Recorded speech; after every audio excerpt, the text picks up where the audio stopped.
Hello and welcome to Moneylife. This is Sucheta Dalal. This week we're talking about the government's decision to privatize public sector undertakings.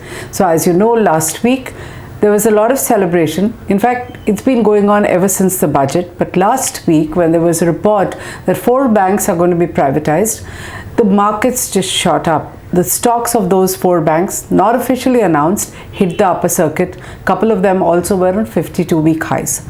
We've been moaning and groaning about the bad loans of public sector banks. So this celebration indicates that people are quite happy for them to be privatized so that the burden on the exchequer is reduced.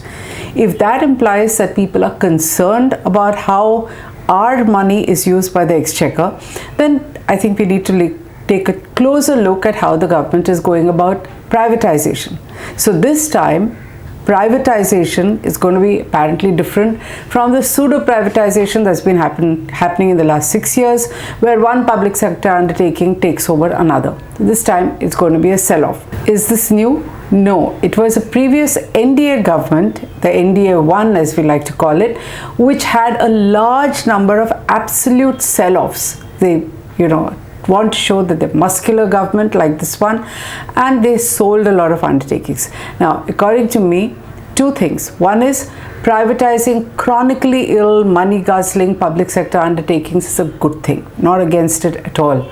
Also, like the fact that the government has a broad policy framework which classified PSUs into strategic and non-strategic and identified 151 non-strategic public sector undertakings for disinvestment or privatization.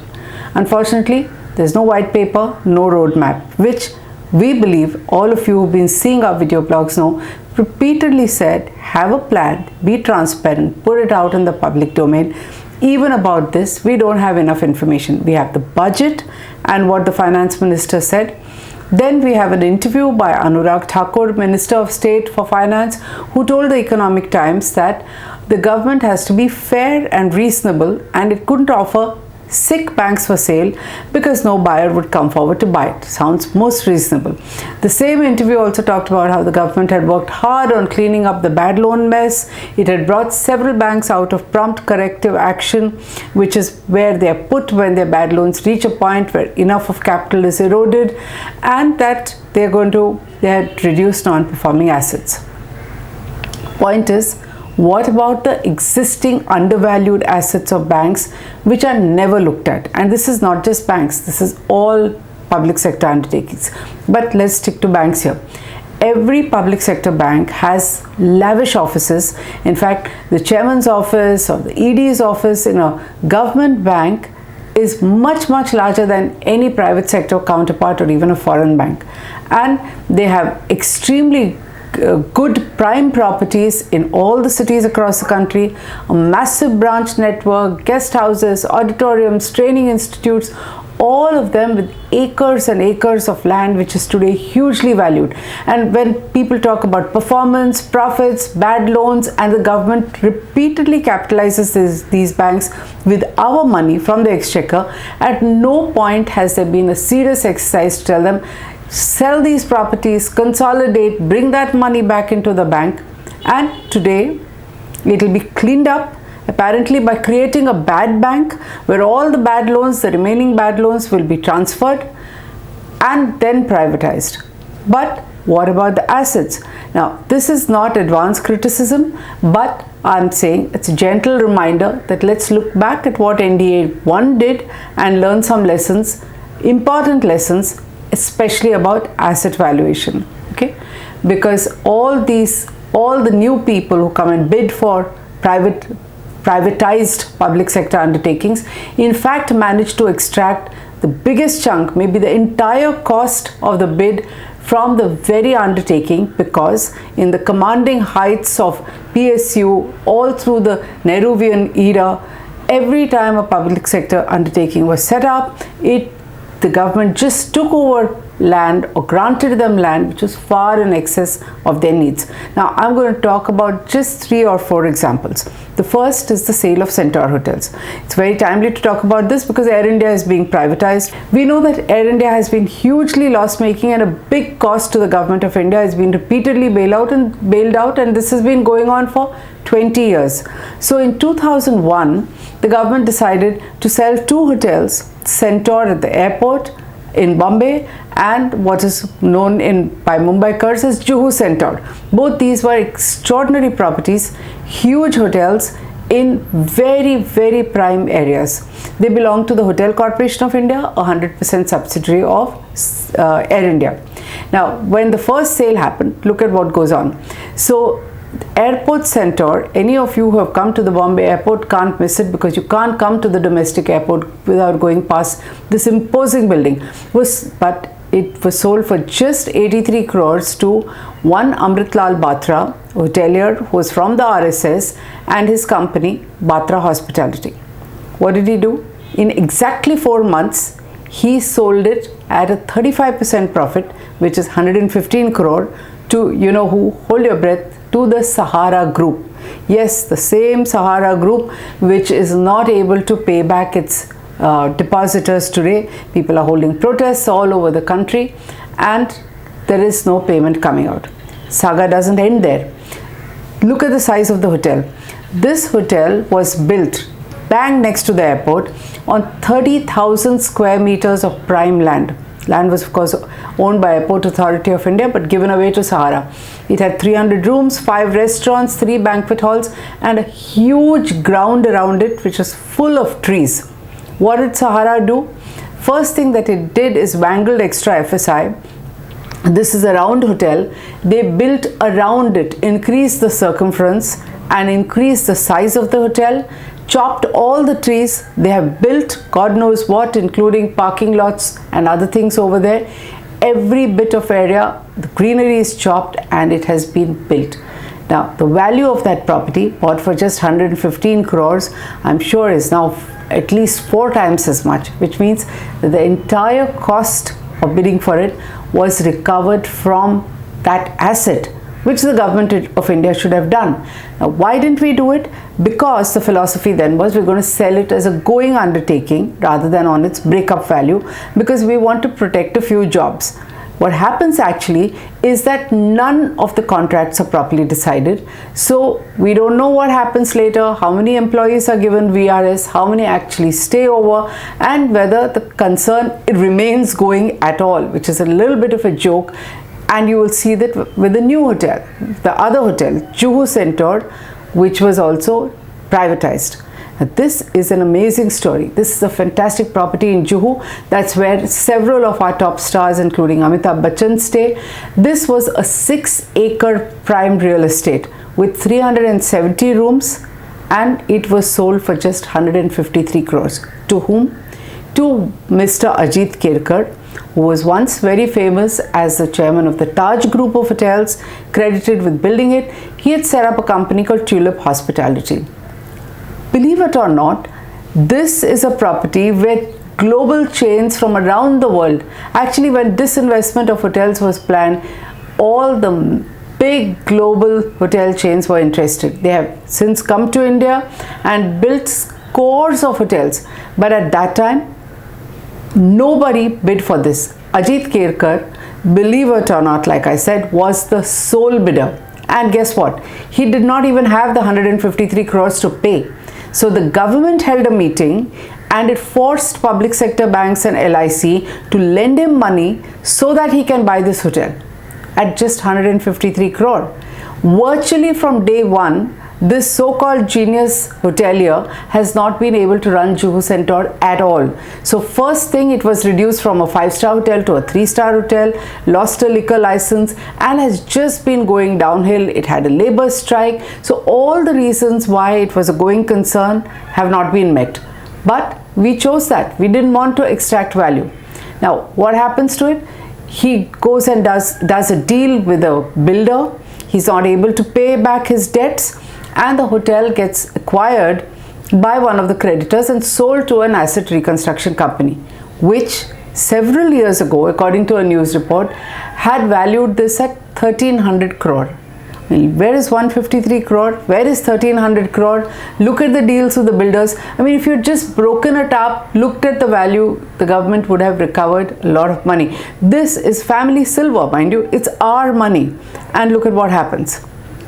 Like I said, obviously the deal was structured in a manner that none of the big hotel chains were interested, which is a big mystery, and nobody wanted to investigate it across party lines. Also, that the new owners, first, you've seen an airport center, it could be sold off in 4 months, even that wasn't stopped. Even here, ultimately, all these companies change hands. The government is the only loser. Now I'm going to talk about Videsh Sanchar Nigam Limited.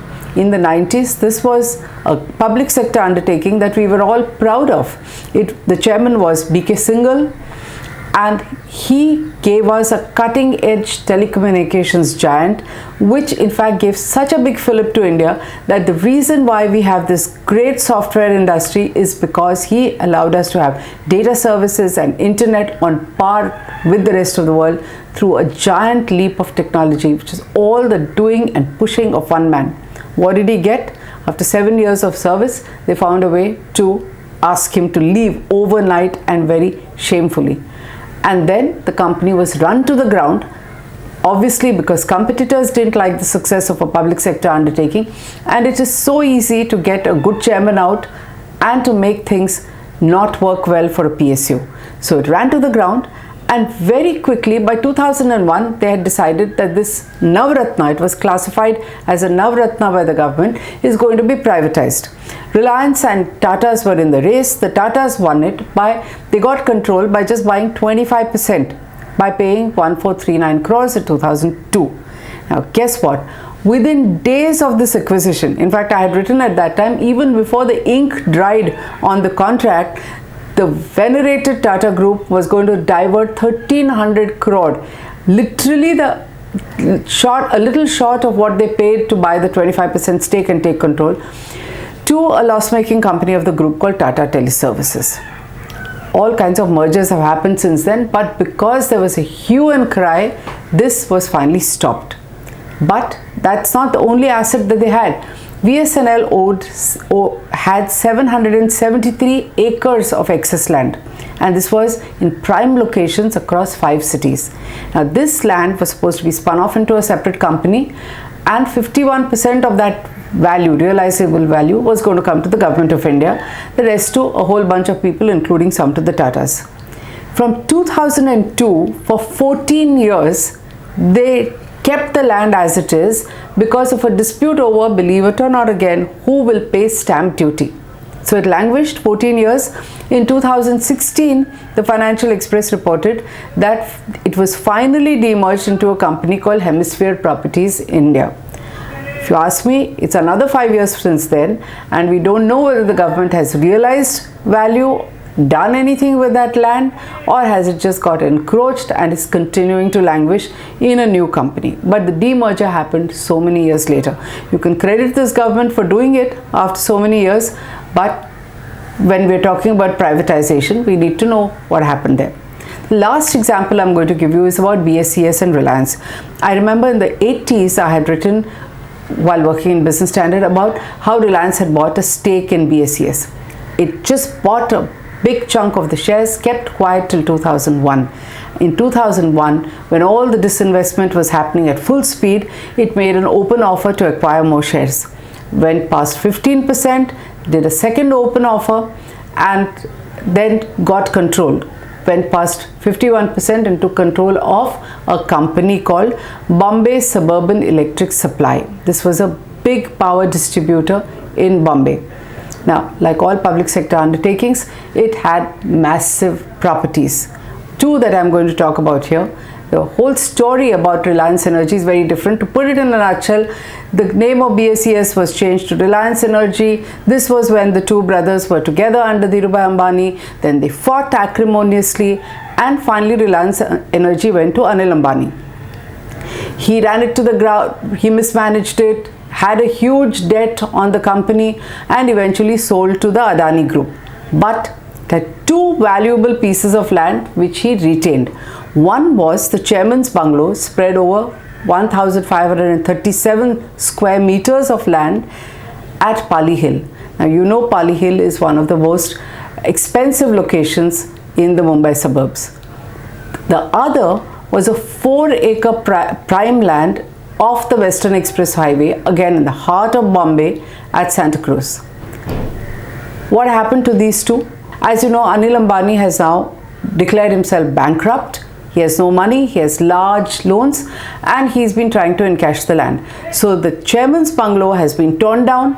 There's a massive tower that's coming up. There's a media controversy about whether it will go to his employees, or is he building a house to rival that of his brother. He of course denies it, but it's there. I'm sure now that he's declared bankruptcy, it's not going to be remaining with the group. The other big property has finally gone to a real estate company to value it, and it was valued at about 3,000 crore. 3,000 crore, just the office, which was kept out of the deal with Adani's. And last heard, Yes Bank has acquired that property to recover loans from Reliance Infrastructure, another Anil Ambani company, which are nearly worth 3,000 crore. So these are public sector assets, the family silver. We call the company sick. We keep giving government money to the company, but they are so asset rich. These assets have been re-rated over the years. Today they are extremely valuable, and so like I said, all these examples are during NDA 1. So gentle reminder, yes, we are all pro privatization, but let's not make the mistakes that we made at that time. India cannot afford it. We have to value the assets, because you're not going to hand over the family silver to private companies just to extract value and pay for it, which means they literally get it free. It is, like I said, let's take ownership. These are our companies, these are our assets, these are national assets. If you agree with what I say, spread the word, make people aware of what is going on, and subscribe to Moneylife. Thank you.